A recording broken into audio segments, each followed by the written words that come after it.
Okay, go. I truly, I do feel like the planning that we are afforded, having an entire hour and a half every day, is an adequate amount of time for a teacher to plan for a day. Hopefully, sometimes we can get a little bit ahead of time. I can also say in the opposite vein, though, that there is a certain amount of time that is taken up with training, which is unavoidable.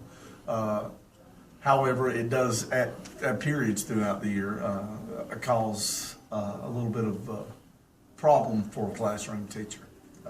I always felt that our planning time was more than adequate, and that if a teacher uses their time wisely, they should always be prepared. Yep. Here at the school, my planning time is not always valued. There are meetings we have to attend, and there are other meetings that seem abrupt and kind of unnecessary. That could have been an email. Also, even during when I teach, we have constant announcements that interrupt my teaching style and kind of make the students lose focus as well.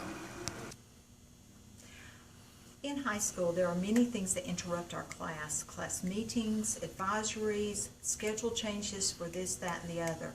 And oftentimes, we do not have a sufficient time for teaching and planning.